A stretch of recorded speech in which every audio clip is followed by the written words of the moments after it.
Hello everyone on the internet and welcome to this first edition of a video series I like to call Reluctantly Human.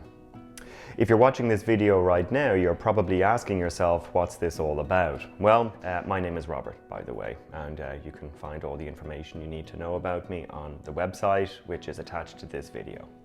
But essentially, my overall message is there's nothing to fix and we're all perfect the way we are. I've been blogging about cars for about 2 years on my website, and as much as I love cars, genuinely, I've had to face up to the fact that that ship maybe has sailed and it's slowly become a little bit more like hard work than pleasure. I was out sharing this with a friend of mine before we all went into lockdown a few months ago, and I was just saying that I was looking for something new to do. And she, being a very clever person, said, why don't you make some videos and put them on your website? Now, it's been a long time since I've made videos, and really I don't know, if it's my thing, but here we are and here we go.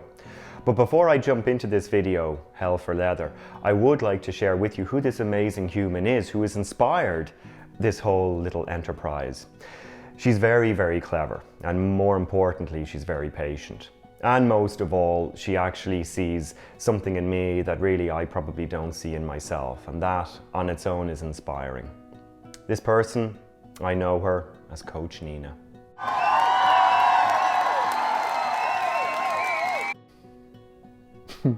Anyway, back to this video. What is the theme of today's video? Well, the theme for today is joy. Finding joy in the little things. So before we go any further in this video, I should put a disclaimer out there. I am not an expert in any of the fields that I talk about. I'm not a psychologist, a doctor, or a speech therapist. But what I do talk on is my own experience. I base everything on that experience. With that being said, however, I did want to ground these videos in something a little bit more academic. And I feel that would be useful to people watching this as well. There's further reading, so it's a little bit like a homework exercise actually, if nothing else. At the beginning of the year, I discovered Audible, which is an app where you can download audiobooks onto your electronic device, be it your cell phone or your laptop. Now, I'd never used it, but being lazy, I discovered that I can search and buy books very, very easily and quickly begin to listen to them. And the first book I picked up this year was called The Velvet Rage by Alan Downs, PhD.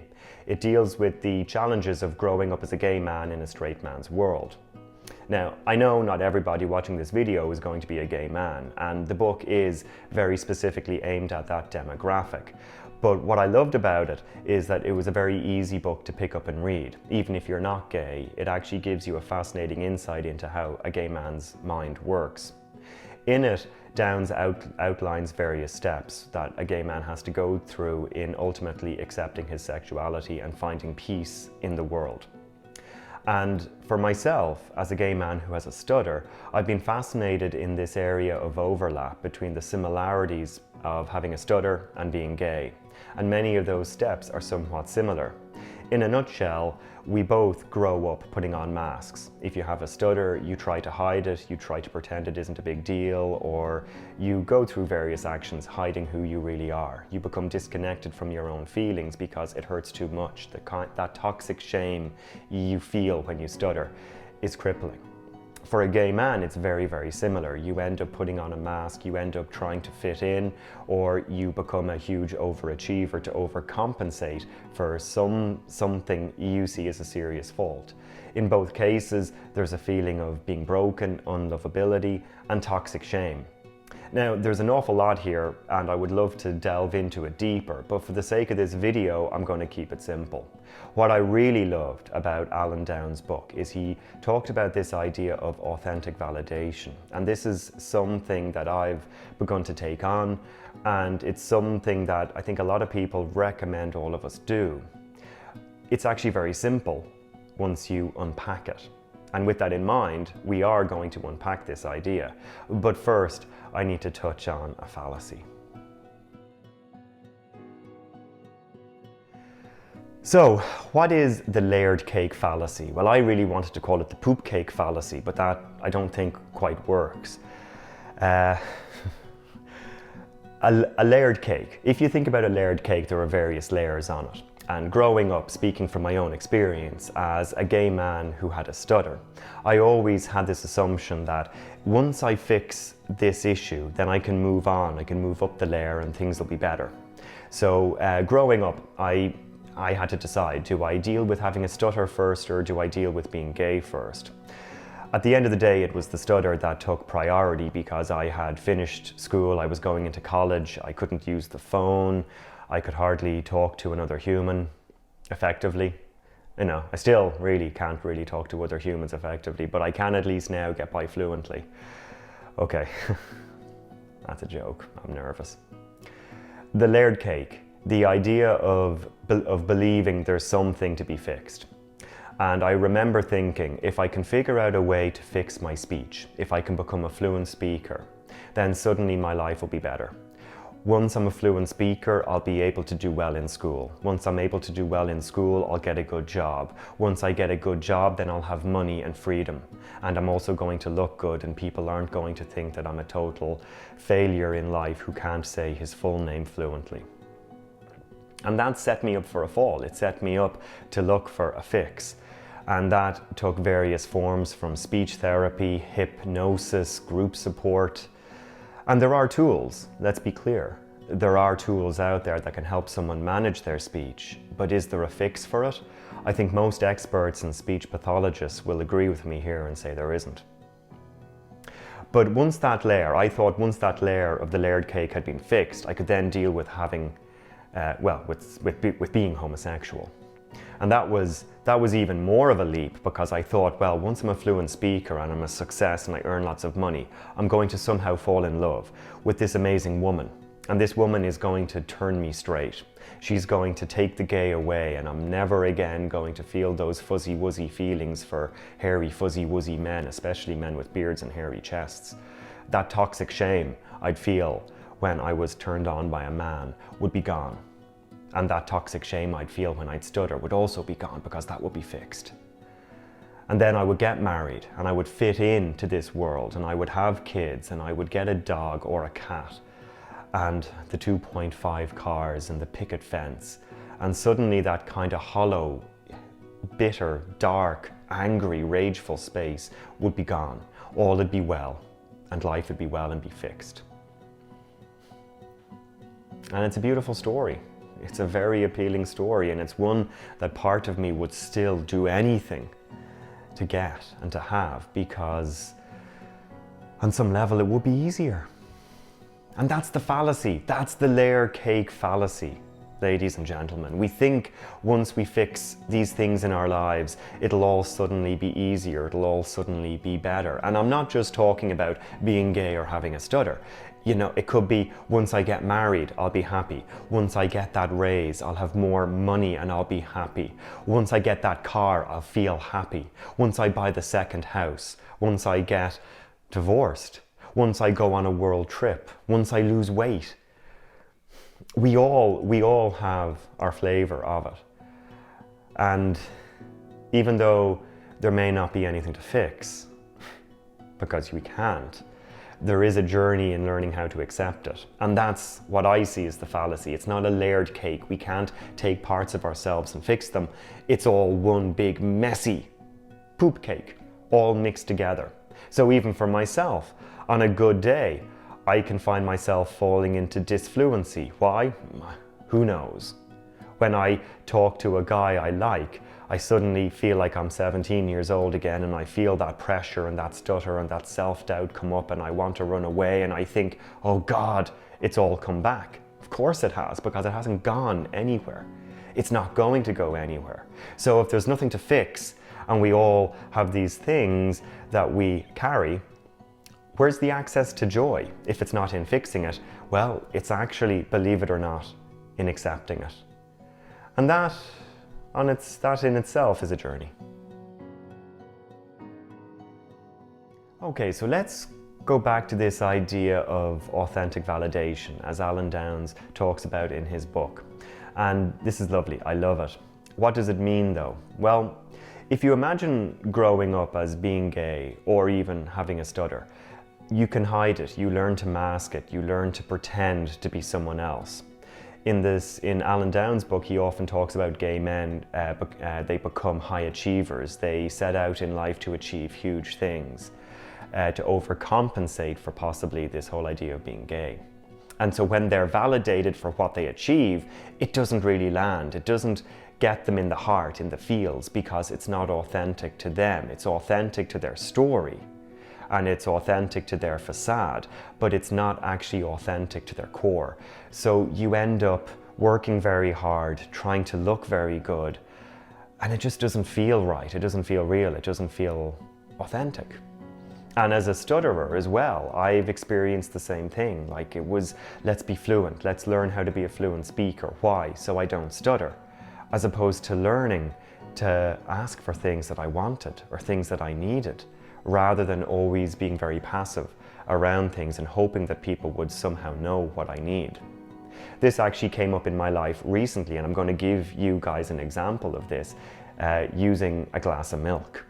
So I was out, again, it was a couple of months ago with a group of friends, and we were having an evening meal. Now, most people, when they have an evening meal, they're going to go and order beer or drink. Now, I don't drink. I've never gotten into drinking alcohol, in part because I had a stutter and I didn't like to ask for beer at a bar, and then I was afraid if I got drunk I might accidentally out myself, and so it just all became too risky. Now, as a cranky, sober, middle-aged man, I am very much on the I don't drink boat. So I was out and I was thinking, what do I want to drink? Normally I'd go with orange juice or water. And I'm like, I don't want orange juice and I don't want water either. And a few hours before going out, I had to sit myself down and think about this. What do I want? And I thought, you know, maybe just a glass of milk. Now, I know how that sounds. It sounds ridiculous and childish. But when it came to order the milk, I was in a group of friends. I was around a group of friends and I said, yeah, I would like a glass of milk, please. And I was nervous to ask for this. Partially as a stutterer, the question was, will I block on milk or will I stutter as I ask for this? As a gay man, I used to think, is this a bit gay? Is this a bit odd? What are people going to think if I ask for this? Are people going to think I'm a child? Again, very much concerned about what other people think and things I can't control. I got the glass of milk. The guy serving me thought it was funny and cute. He was actually kind of cute too, which added to the pressure of the exercise, let's be honest. And it was the sweetest glass of milk ever. I drank that glass of milk and I was like, oh my gosh, I'm a boss. I am a boss. Why? Because in that moment, that's what I wanted. That's what I wanted. What did other people think? Do I care? No. It meant something to me. I went home smiling like a crazy person. I may have even cried a little bit because in that moment it's like, take care of myself. This is what I want. I want a glass of milk. And it's a skill. It's an access to joy, and it really was an amazing experience. Even now I'm still smiling thinking, yes, I was a boss. Got that milk, baby. I don't know if there's any funny euphemism for that. I hope there's not. I don't mean anything other than I asked for the glass of milk. And it felt good, it felt authentic, it felt real, and it felt joyful. And I thought, this is what he's talking about. This is what Alan Downs means in his video. Authentic validation. We validate ourselves for things that mean something to us, and that brings us joy. And this isn't narcissism. This isn't, I'm a badass, I'm an amazing human, I'm better than you. It's actually about digging into our core. It's about getting to know who we are. So I would say, rather than narcissism, it's actually a journey of discovery. Okay, so let's talk about how you can take that glass of milk exercise and make it work for you at home. So I've watched an awful lot of YouTube videos, and an awful lot of people talk about the joys of journaling at the end of their day, where you sit down and you journal for 10-20 minutes. You get things out of your head and it helps you sleep better at night. And I thought about that. I thought about trying that with this authentic validation. What have I done today that's made me feel happy and validated? And if I'm being honest, You know, the first few days journaling, it was okay, it was cool. By the end of the week, I found that the journal was becoming more of a note-taking exercise. And then by the end of the second week, I kind of had stopped doing it. And I didn't want to stop it. I didn't want to lose touch with the idea of training myself to be a little bit more mindful of my day and of my daily life. And what have I done that has made me happy today? So I've modified this exercise. Rather than having to journal, which I don't think people have time to do. You can if you want, but most people probably don't have time to do this. I take a pen and I take a little post-it square. You can probably see a number of them on the wall in the background here. And I just take about 5 minutes and jot down, what have I done today? 3 things that I've done today that have brought me joy, or that are in some way authentically validating me. And this has become an awful lot of fun because it has trained me in the idea of mindfulness, thinking back and looking at my thoughts and feelings over the day. And this can be very simple. It can be as simple as, I talked to my parents today for 30 minutes and we had a good chat. I didn't eat that second piece of pie even though I wanted to, and I feel good about my self-control. I went for a run in the park even though I really don't like running in the park, and I feel now like I'm a little bit healthier. Given what's going on in the world, many of us are dealing with very simple things like, I got through the day. I got to take care of my kids and work. I got to get toilet paper and enough food for the next few days that we're okay. It's very easy to lose track of mindfulness and joy when things are good. We fall into this trap of thinking that life is just brilliant and that we don't have anything to worry about. And then suddenly there's a hiccup and we fall right back into, oh my God, life is really bad and terrible and it's all over. Given the current situation in the world, the idea of fear and panic, it's rampant. We're all terrified. And we're all just trying to get through the day. And I think doing this kind of exercise really helps that. It just helps you stay grounded.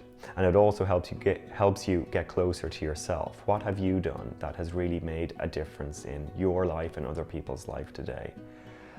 And as a skill in mindfulness, it's allowed me to give myself a little bit more space to breathe, and a little bit more space to make mistakes, and a little bit more space to maybe not feel happy all the time, but to know this will pass. Why? Because it will. And we're all in this together, we're all dealing, we're all going to hopefully discover something about ourselves. And yeah, I've nothing more to say on the matter. Give it a try, see how you get on. You can leave notes in the comment section below. I will put links onto Audible, so if you want to check out Alan Downs' book, you can do that. And I will be back next month with another video in this Reluctantly Human series. Thank you very much. Have a great day. Take care of yourselves, wash your hands, and let's think of others as well. Toodaloo.